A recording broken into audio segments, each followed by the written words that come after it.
날마다 새로운 희망으로라는 제목으로 우리가 말씀 같이 보고 있는데, 오늘 하나님께서 우리를 부르신 이유와 그 부르신 목적대로 우리가 사는 것에 대해서 우리가 희망을 좀 찾고 싶습니다. 갈 길을 몰라서 헤매게 될 때가 여러분들은 기억이 나시는지 모르겠어요. 어떤 러시아에서 사역하시던 어떤 사역자가 한 번은 마음속에 너무 낙담이 되고 뭐 어떻게 해야 될지도 몰라서 무작정 낙담한 마음에 집을 나와서 걸었답니다. 자신의 사역이 그리고 자신의 삶이 뭔가 부족한 게 아닌가 이런 생각이 들고, 어떻게 채울 수 있지 이런 마음도 들고, 그래서 무작정 걸었는데 겨울에 밤거리를 무작정 이제 목적 없이 걷다가 자신의 영혼에 스미는 여러 냉기가, 다시 말해서 회의가 더 깊이 더 구체적으로 이렇게 막 들기 시작하는 겁니다. 근데 그렇게 자기 생각만 골똘하게 움직이다가 가면 안 될 곳을 가게 됐어요. 그 사역자가 있던 곳 근처에 군부대가 있었는데, 세상에 군부대 오프리밋 출입금지 통제구역에 이게 들어가게 된 겁니다. 의식하고 들어가는 게 아니라 밤에 그냥 이렇게 하다가 그냥 생각하다가 의식하지 못하고 들어갔는데, 진짜 들리는 소리는 눈이 와가지고 그 눈을 밟는 그 뽀드득 하는 소리만 들릴 정도로, 그렇게 본인도 모르고 한참 가는데 갑자기 소리가 들리는 거예요. 멈춰라! 갑자기 이런 소리가 들리면서 깜짝 놀란 거죠. 그러면서 당신은 누구요? 여기서 뭐 하는 거요? 이렇게 얘기했겠습니까? 외국이니까 러시아 말로 했겠지만 제가 러시아 말을 모르기 때문에 네. 당신 누구요? 뭐 하는 거요? 이렇게 물어보더래요, 간단하게. 그랬더니 사역자가 잠시 생각하더니 희끗희끗 이렇게 어둠 가운데 보이는 병사를 보면서 진짜 마음속에 너무 감동이 되더래요. 그래서 물어봤대요. 그 군인한테 뜬금없이, 당신이 여기서 보초를 서고 그렇게 계속 지나가는 사람들 이렇게 가드를 쓰면, 보초를 쓰면 얼마나 받습니까?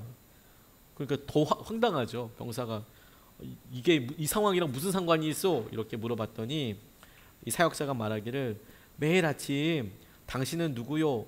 여기서 무엇 하고 있지? 무엇 하고 있는 거요? 이런 질문을 내게 해준다면 내가 같은 월급을 주겠다고. 날마다 내가 누구인지를 물어봐주고 내가 날마다 뭘 하고 있는지를 그렇게 질문해 준다면, 그러면 내가 똑같은 월급을 줄 생각이 있다라고 그렇게 깨닫게 됐노라 하는 글을 읽은 적이 있었습니다. 우리가 가끔씩 내가 어떻게 잘 가고 있는 걸까? 나를 소개하고 나를 설명하고 혹은 내가 의지하고 있는 것들이 정말 의지할 만한 것인가 곰곰하게 생각해 볼 때가 있곤 한데, 그게 사실 우리를 굉장히 겸손하게 하고 그리고 진짜 주님을 만날 수 있는 통로가 되게 합니다. 근데 불행히도 우리가 그런 질문을 할 때에는 우리가 많이 힘들다거나 우리의 삶의 목표와 힘을 잃어버릴 때 그런 질문들을 하게 되죠.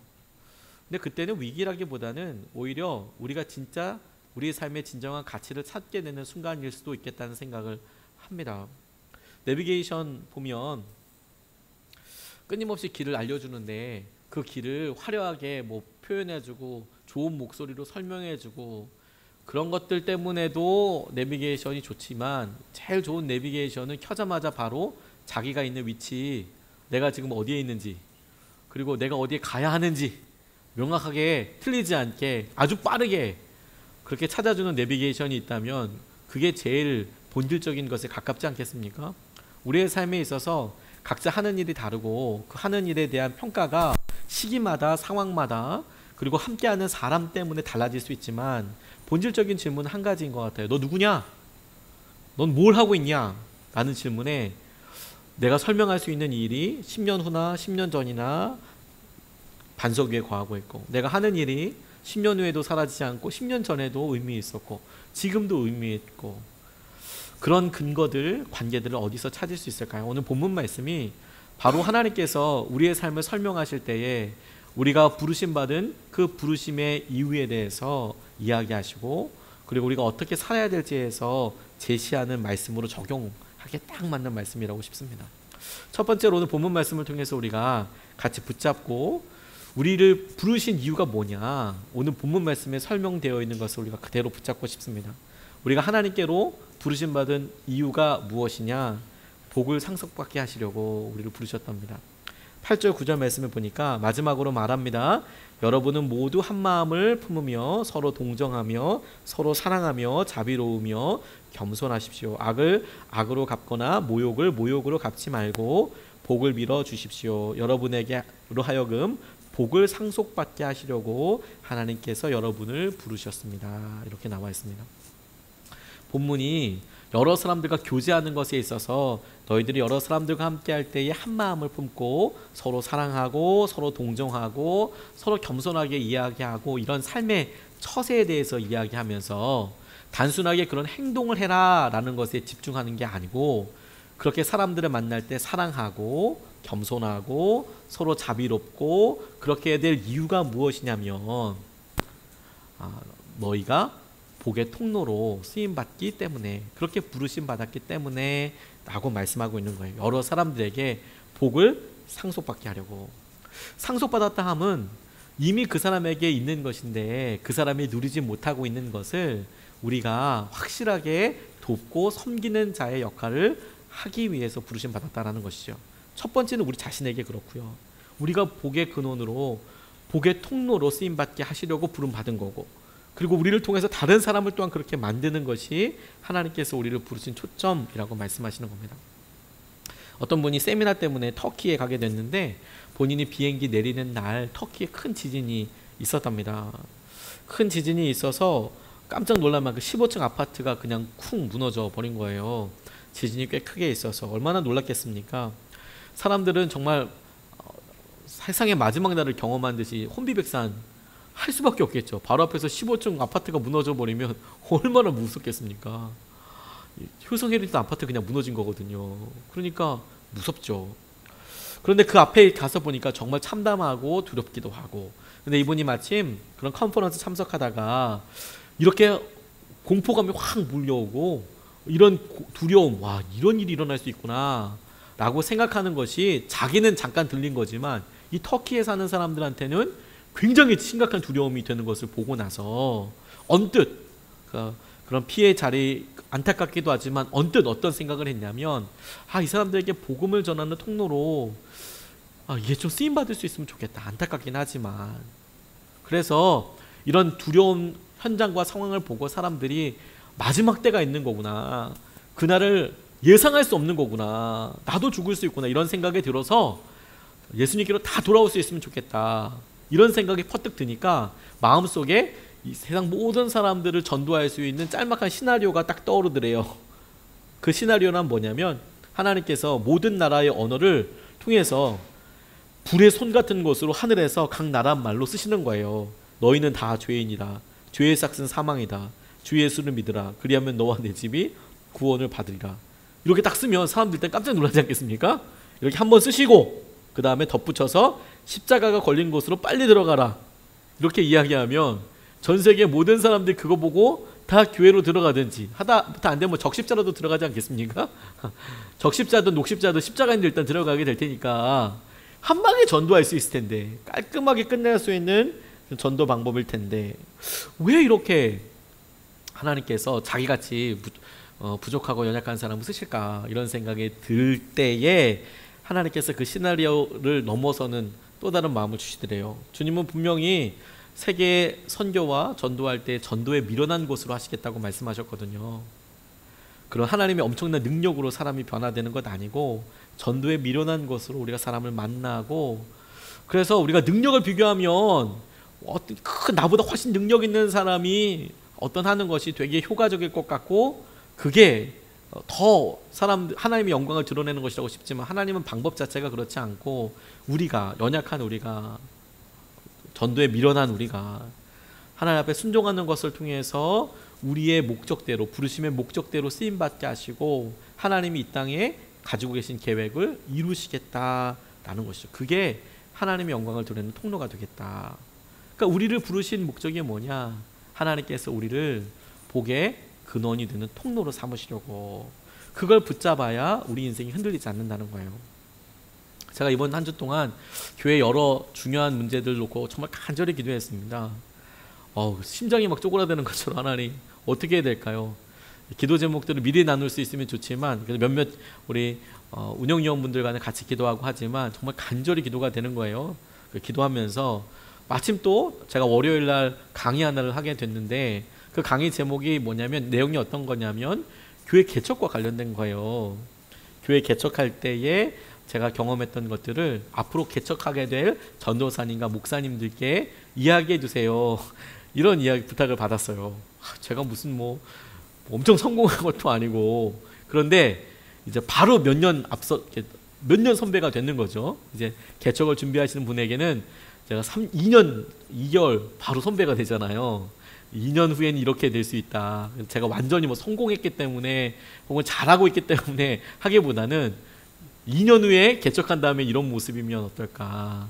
뭐 그런 느낌으로 말씀을 강의를 준비하고 있어요. 근데 기도를 계속 같이 하면서 이게 제가 갖고 있는 기도와 함께 시너지가 일어나면서 제 목회와 제 삶의 근본적인 질문들을 하게 하더라고요. 제가 누구인지, 제가 잘하고 있는지.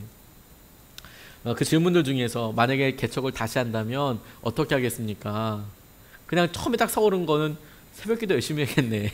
이런 생각이 딱 들었다가 이게 다른 분들한테는, 다른 전도사님들한테는 어떻게 할까? 제가 받은 은혜가 있죠. 선한목자교회에서 받은 은혜도 있고 여러 동력자들, 기가 막힌 동력자들과 함께 했던 은혜도 있고 그런 은혜들이 똑같이 다 있다라고는 아무도 얘기할 수는 없죠. 그러면 은혜가 아니겠죠. 다 똑같이 그럴 수, 다 사람마다 다르고 아마 더 좋은 은혜도 준비되어 있을 거예요. 그분들에게는. 근데 저는 제가 받은 은혜가 가장 놀랍다고 싶은데 그것 자체를 이야기할 수는 없고 제가 그냥 묵상하면서 우리 새롭게 개척하실 분들에게 있어서 뭐가 제일 두려움이었을까? 그런 질문과 함께 저에게는 무엇이 가장 커다란 두려움이었나? 그렇게 질문해 보게 됐어요. 오랜만에 2년 전으로 돌아가서 뭐가 제일 두려움이었나? 시작하기 전에 뭐가 제일 무서웠던가? 실패죠, 뭐 실패.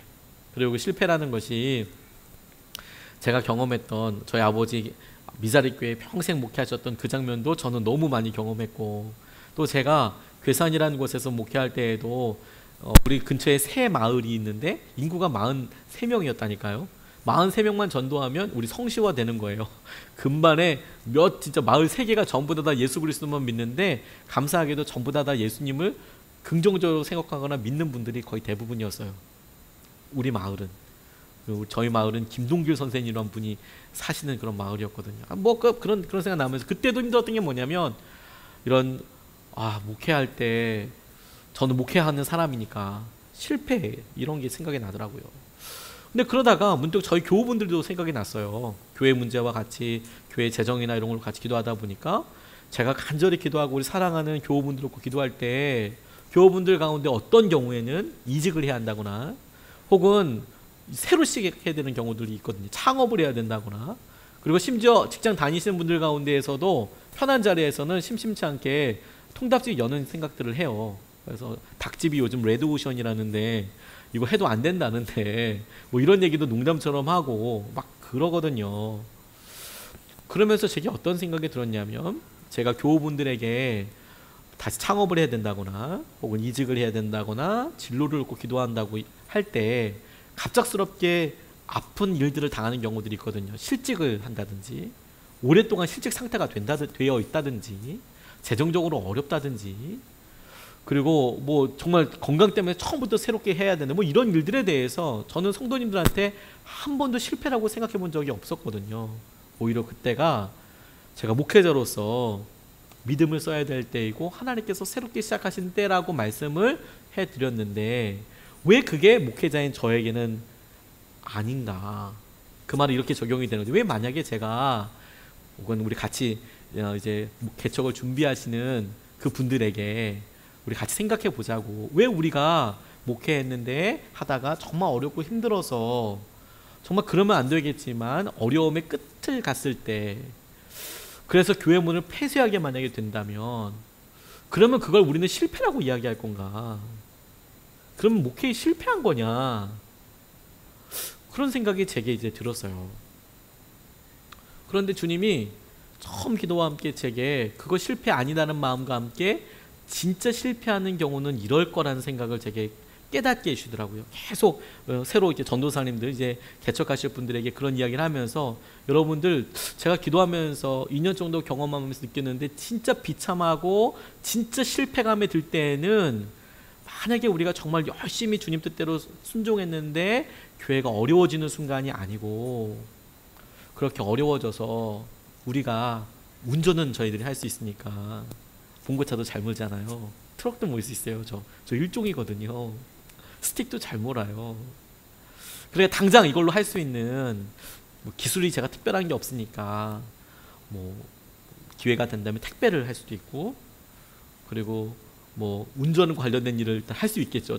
당분간 아주 급하다면 그것도 요즘 뭐 어렵다고 이야기를 하던데 그래 만약 제가 택배 기사가 됐을 때 우리 전사님 목사님 택배 기사가 됐을 때 그때에 우리가 여전히 우리 삶에 있어서 내가 기름 부으심 받고 목사이지만 내 지난 일들이 상처가 아니라 감사이고 하나님 나를 쓰셔. 하나님이 나를 이곳에서 사역자로 쓰시는 거야. 나를 이곳에서 부르셨어 라고 생각할 수 있다면 주님을 만날 수 있다면 바라볼 수 있다면 성공한 거고 그렇지 않고 우리가 그럴 때 하나님을 불평하고 하나님을 떠나고 힘들고 어떻게 고백하느냐를 따라서 진짜 성공과 실패가 나눠지게 되겠구나. 이것은 성공에도 마찬가지일 거예요. 거꾸로 우리가 엄청 뭐 부유하게 되고 이렇게 된다고 하더라도 그렇게 하더라도 하나님 빼고 내가 이것을 통해서 하나님께서 하신 일을 보지 못한다면 그거 실패하게 되는 것이죠. 부르심의 목표대로 우리가 하나님의 복의 통로로 쓰임받고 있는가, 그래서 하나님을 내가 바라보고 있는가, 이게 우리를 설명해주고 우리의 삶의 성공이냐 실패냐 우리의 삶의 기쁨과 평안과 모든 것을 설명하는 기준이 될 거라는 거예요. 전 주님께서 이거 제게 깨닫게 해주셔서 너무너무 감사합니다. 사명을 잃지 않는 거 하나님께서 우리에게 우리 자신을 설명하게 하시는 놀라운 통로예요. 그런 의미에서 여러분, 저와 여러분들은 주위에 있는 사람들을 복을 상속받게 하려고 부르심받은 사람들이에요. 가깝게 있는 우리 배우자에게, 그리고 우리 사랑하는 자녀들에게, 그리고 우리 부모님들에게, 우리 가족 여러 사람들에게 복을 상속받게 하려고 복의 근원이 되어서 우리가 부르심 받았어요. 그러니까 우리가 그거 빼고 어느 순간에 난 돈만 대주는 사람, 혹은 난 여기서 일만 하는 사람, 우리 스스로 이렇게 생각하게 될 때 우리가 내가 뭐 하는 거야 이런 생각을 하게 될 수밖에 없겠죠. 우리는 복을 상속받게 하려고 부르심 받았어요. 두 번째로 우리가 주목하고 같이 기도하고 싶은 것은 뭐냐면 우리가 고난을 위하여 부르심을 받았다는 거예요. 고난을 위하여 부르심 받았다. 13절 14절 말씀에 보면 그러므로 여러분이 열심으로 선한 일을 하면 누가 여러분을 해치겠습니까? 그러나 정의를 위하여 고난을 받으면 여러분은 복이 있습니다. 그들의 위협을 무서워하지 말며 흔들리지 마십시오. 정의를 위하여 고난을 받으면 여러분은 복이 있습니다. 지금 시편을 이 말씀을 쓴 베드로가, 그리고 베드로의 이야기를 듣고 있는 초대교회 사람들이 이야기하는 정의를 위하여 고난을 받는다는 것은 사실 순교까지도, 내가 예수 그리스도의 복음을 위해서 죽는 것까지도 이야기하는 그런 상황을 말합니다. 근데 이것을 우리 삶에 적용을 해보게 됐어요. 한국에서 지금 우리에게 이것이 어떤 의미로 적용해 볼 수 있을까? 지금 우리는 예수님을 믿는다고 해서 지금 이 자리에서 순교를 각오해야 될 믿음은 그렇게 필요하지만 상황 자체가 죽는다는 것까지는 상상할 수가 없죠. 한국에서 21세기에서 북한이라면 전혀 다르죠. 근데 지금은 그렇지 않습니까? 그래서 우리에게 하나님께서 이 말씀을 통해서 뭐라고 도전하실까 하는데, 제게 이 정의를 위하여 고난을 받는다라는 것이 이렇게 적용이 될 수 있겠다고 생각을 했어요. 고난을 위하여 부르셨다는 것은 실제로 그 일을 하게 할 사람으로 부르셨다. 그 일을 하게 할 사람으로 부르셨다. 다시 말해서 정의를 위하여 우리가 생각하기에 꼭 해야 될 일, 우리가 생각하기에 이게 하나님께서 원하시는 일이고 이 세상에 꼭 필요한 일인데, 그것을 위하여 누군가가 고생을 하고 힘들어야 한다면 그 일을 감당하기 위한 사람으로 우리를 부르셨다라는 거예요. 그 일을. 요즘은 사람들이 다 익명성 뒤에 잘 숨습니다. 자기 일 아닌 것처럼 많이 다 넘겨버려요. 그리고 그냥 아무렇지도 않게 살아가죠. 그런데 그럼 그것 때문에 우리가 무감각증도 느끼게 되고 오히려 외로움도 많이 타게 됩니다. 근데 이 시대에 하나님께서는 누군가가 정의를 위하여 고난을 받을 것에 대해서, 다시 말해서 누군가가 해야 될 일이라면 그 일에 대해서 대가 지불을 하는 사람이 필요하다라고 말씀하고 계시는 것이죠. 꼭 이루어야 하고 그 일이 꼭 필요하다면 누군가는 그 일을 위하여 고난을 감수해야 한다. 누군가는 그 일 때문에 어려움을 감당해야 한다라는 거죠. 지난주에 교사 세미나를 했습니다. 저희 교회에 참 좋은 교사분들이 계세요. 얼마나 감사한지 모릅니다. 전도사님이 오셔서 더 설교도 그렇고 잘 인도해주고 계시지만 또 그 전에 우리 교사분들이 정말 열심으로 섬겨주시고 지금도 그렇게 해주고 계시거든요. 참 저거 어떤 때는 정말 대단하시다 이런 생각이 많이 듭니다.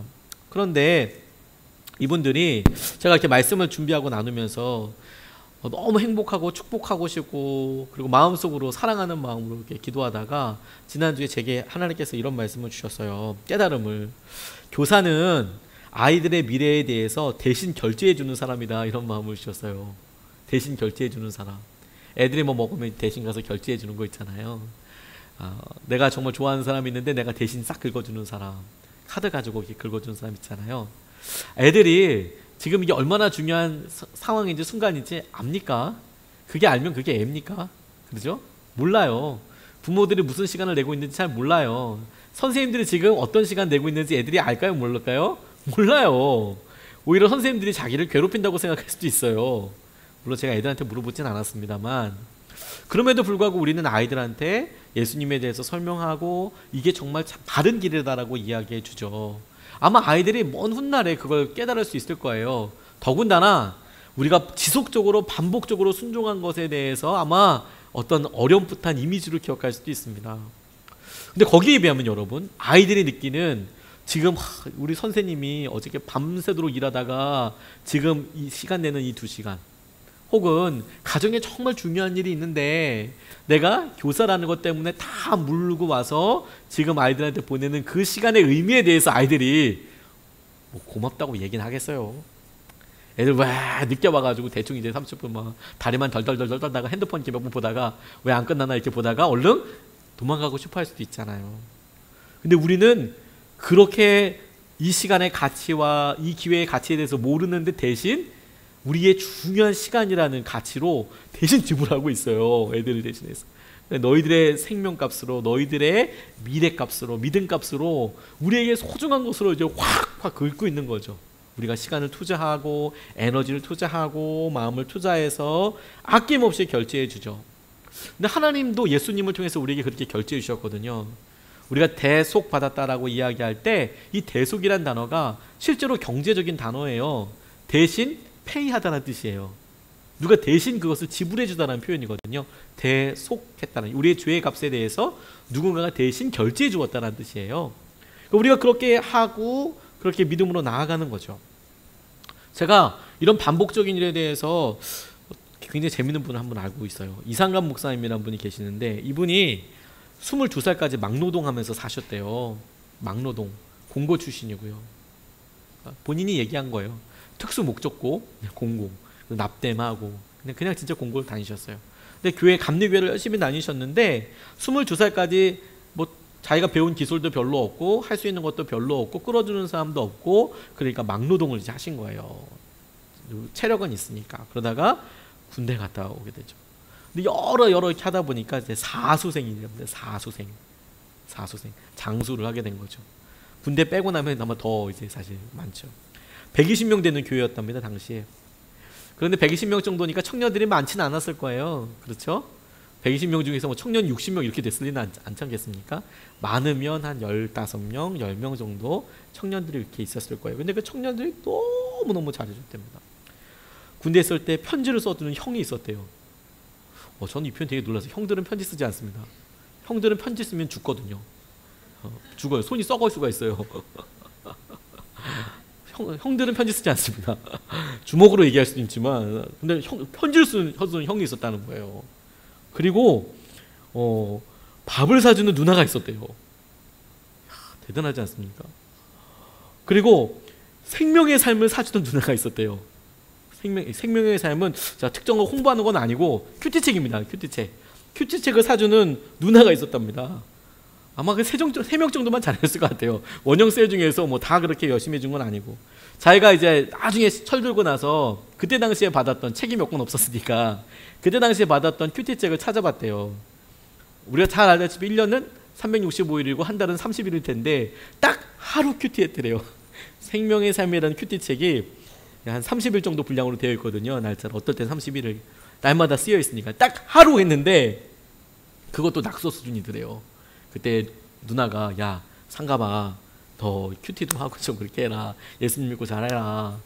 근데 그거 받고 이제 하루를 딱 낙서 수준으로 뭐 그려놓고 있게 하고 휙 던져놓고 그렇게 있더래요. 근데 지나고 나니까 자기가 세워져 있더라는 거예요. 지나고 나니까 자기 힘든 거 알고 어려운 거 알고 가만히 보고 나니까 이분의 삶에 대해서 이분이 사역자가 되고 목사가 되고 그리고 청년 사역을 하는 데 있어서 자기의 많은 것들을 쏟아버리고 이런 사역자로 되기 위해서 이 밥 사주고 이 편지 써주고 이 생명의 삶으로 사실 주위에 있는 사람들이 대신 결제해 준 거거든요. 너 그렇게 인생에 가치 있고 사는 거야. 뭐 정의를 위한 고난이라고 이야기할 수 없겠죠. 대한민국에서. 하지만 하나님께서 이거 원하시는 일이고 그런 정당한 일을 이루기 위해서 이 한 분을 주위에 두고 어떤 분이 그걸 대신 결제해 주시는 거예요. 결제를 해줬어요. 그랬더니 결국엔 하나님께서 쓰시는 종이 되더라는 거예요. 여러분 우리가 부르심 받은 이유가 뭐냐면 다른 사람 대신 밥뿐만이 아니라 대신 결제하라는 거예요. 그게 돈뿐만이 아니라 여러분 우리가 사랑하는 배우자를 위해서나 자녀들을 위해서 우리가 아낌없이 우리가 써야 할 무언가를 포기하고 아이들에게 필요한 그것을 구입하기도 하고 해주기도 하고 열어주기도 하잖아요. 그 대신 결제하는 거죠. 뭐 내 거 안 하고 그거 다시 열어주는 거 아닙니까? 똑같은 마음으로 우리의 시간과 우리가 할 수 있는 기회와 우리가 말할 수 있는 것들을 그 사람들을 위해서 그 사람이 누려야 될 것을 위해서 대신 결제해요. 대신 사용해 주는 사람이에요. 대가를 지불하는 사람으로 우리를 부르심 받았어요. 그러니까 여러분 우리가 어느 순간에 우리 자신만 위해서 막 헐겁게 다가다 보면 여기가 어딘가 나는 뭐하는 사람인가 이렇게 스스로 생각할 수밖에 없어요. 우리가 부르심 받은 목적 자체가 그게 아니니까 우리는 복의 통로가 되기 위해서 복을 상속받게 하려고 부르심 받았어요. 그래서 복을 상속받게 하기 위해서 구체적으로 다른 사람들의 삶에 대해서 우리의 소중한 것으로 대신 결제해요. 지불하는 사람이에요. 근데 이것에 구체적인 순종과 표현이 있습니다. 어떻게 하면 우리가 하나님께서 우리를 부르신 이 목적대로 살 수 있을까? 우리가 복을 상속받게 하는 이 역할을 어떻게 하면 할 수 있을까? 구체적으로 우리가 어떻게 우리 스스로 결단할 수 있을까? 우리 마음에 주님께서 왕 되시면 됩니다. 15절 말씀입니다. 다만 여러분의 마음속에 그리스도를 주님으로 모시고 거룩하게 대하십시오. 여러분이 가진 희망을 설명하여 주기를 바라는 사람에게는 언제나 답변할 수 있게 준비해 주십시오. 전도할 말을 준비하라는 말인데 저는 앞에 있는 여러분의 마음속에 그리스도를 주님으로 모시고 거룩하게 대하십시오. 이 15절 말씀에 마음속에 그리스도를 주님으로 모시고 거룩하게 대하십시오. 전 이게 우리에게 엄청난 도전이라고 생각하게 됐어요.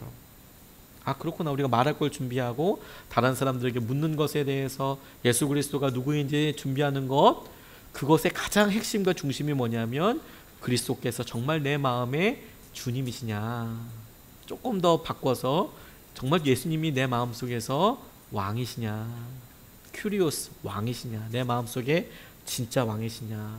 근데 그분을 마음속에 주님으로 모시고 거룩하게 대하래요. 이 거룩하게 대하다는 표현이 그냥 진짜 왕이신가, 내가 왕으로서 대접하고 있고 그렇게 예우하고 있는가 인 것이죠. 정말 내 삶에 하나님께서는 진짜 왕이신가. 마음이 너무 중요하거든요. 마음이 우리 마음속에서 정말 주님이 주님 되시는 게 얼마나 중요한지 몰라요. 마음 하나 결정하면 다 변할 수 있거든요. 다 변할 수 있거든요. 제가 한 번은 선교사님 페이스북에서 이런 글을 읽고 정말 많이 큰 도전과 많이 울었어요. 사실 이분이 인도에서 선교하셨던 분인데 한 달 동안 모국에서 그러니까 우리나라죠. 우리나라를 방문하셨답니다. 한 달 동안의 모국 방문을 마치고 인도 선교지로 들어가기 하루 전날 새벽 기도 시간. 그러니까 다음날 이제 가는데 그 전날 새벽 기도 시간. 이젠 인도로 돌아가야지 하는 마음을 가다듬고 기도를 시작하는데 갑자기 머릿속에 이런 생각이 드셨대요. 엄청난 두려움. 전혀 생각하지 못했던 두려움이 들더랍니다. 인도라는 생각하니 모든 것이 아찔해지더래요. 거기서 오랫동안 사역하신 분이거든요. 1년 동안 한 달 정도 잘 쉬고 이제 인도로 다시 돌아가야지. 그러니까 이제 그동안에 사역 밀려있고 그러니까 내가 열심히 해야지 이런 생각을 했는데 두려움이 확 와서 두려움의 이유들이 뭐냐, 근거들이 뭐냐 쫙 생각이 나는 거예요. 인도, 여름이 다가오면 긴장된다. 그리고 두려워진다. 하염없이 등줄기를 타고 내리는 땀은 마치 깊은 히말라야 계곡을 타고 내리는 장마철에 황토물을 생각나게 한다. 물이 줄줄줄줄 이렇게 흐르는 거죠. 더우니까. 뜨거운 태양 아래 먼지 쌓인 시골길을 걷기엔 나의 건강이 너무 약한 듯하다. 에어컨 고장난 선교 집차를 타고 산골을 치닫기엔 이제 너무 버거울 것 같다. 본인이 이제 나이가 있으니까 에어컨도 안 나오는데 그 더운 나라에서 이거 집차 타고 산골 다닐 생각하니까 너무 힘들고, 무면허 운전사가 몰던 차에 부딪혀 피투성이가 된 채 몸을 가누지 못하고 길바닥에 내동댕이 쳐 누워졌던 그때를 떠올리면 별로 유쾌하지 않다. 교통사고도 막 당하신 거예요. 그날따라 굳은 장마비는 왜 나의 마음을 그토록 서글프게 적시는지. 그러니까 본인이 치여가지고 이렇게 누워있는데 비가 막 위에서 막 내는 거 생각하면서록 인도는 무서워진다. 왜 내가 그곳으로 다시 돌아가야 해? 이런 생각이 드셨다는 거예요. 갑자기 두려우면서 나 안 가! 이런 마음이. 나는 한때 전혀 낯선 인도 땅을 마치 정든 고향길을 걷듯이 아무 두려움 없이 다녔다. 그처럼 정겨웠던 땅을 밟으려는데 왜 갑자기 무서워질까? 형용할 수 없는 정도의 강한 거리낌이 속절없이 나를 짓누른다. 그리고 엉뚱한 생각이 내 마음을 자리 잡는다. 그래, 나는 이제 인도로 돌아가지 않아도 돼. 이런 생각이 드셨대요. 안 가도 되지. 그게 막 마음속에서 막 이런 생각이 들더래요. 내가 반드시 인도로 되돌아갈 이유가 없지 않냐. 깊이도 알 수 없는 구렁텅이 같은 힌두교와 씨름하며 숲속에 빽빽히 들어서 나무처럼 앞길을 가로막는 인도 정부와 힌두교 열심당원들을 해치고 힘들여 그 땅에 들어가야 할 이유가 뭐지? 이런 생각이 들었대요. 여러분, 이슬람보다 힌두교 사람들이 더 무서워요. 이슬람 사람들은 IS만 그렇지만 힌두교 사람들은, 강성 힌두교는 횃불 두고 사람들 그냥 막 해야 합니다. 테러 린치가 힌두교에서 더 많습니다. 막 엄청나요. 이 사람들은 굉장히 폭력적이에요. 그냥 일반적인 사람들이 그래요. 힌두교 사람들은. 그러니까 거기 내가 왜 가야 되지 이런 생각이 들더래요. 그래서 걸림돌이 될 만한 걸 가장 생각해 봤는데 그 걸림돌이 될 만한 것도 다 치워지더라고요. 첫 번째, 가족 다 컸대. 이제 다 컸다. 다 컸고, 그 전화 한 통이면 지금 아내가 있는데 아내 사모님도 내가 전화 한 통 하면 그냥 나올 거고, 사역 이미 한 10개 정도 교회 세워놨는데 현직 교회 목사님들 잘할 것 같아요. 나 이제 빠져도 되겠다 이런 생각이 들더래요.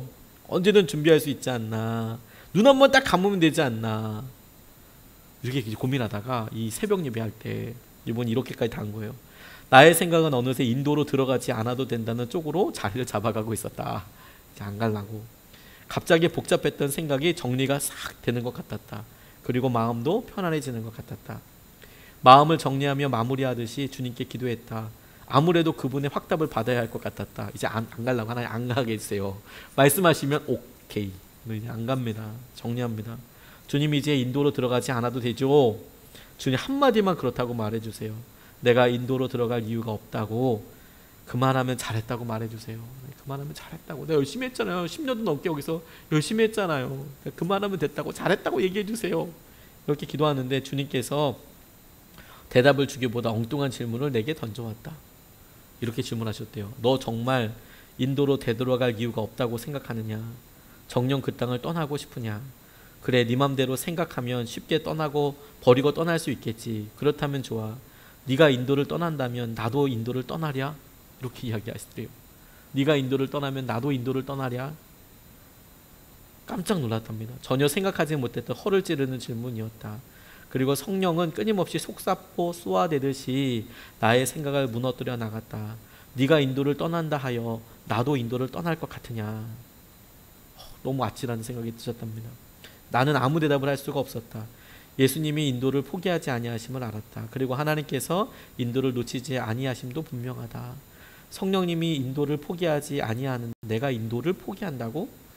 내 생각이 여기에 다다르자 나도 모르는 사이에 또 다른 두려움이 닥쳐왔다.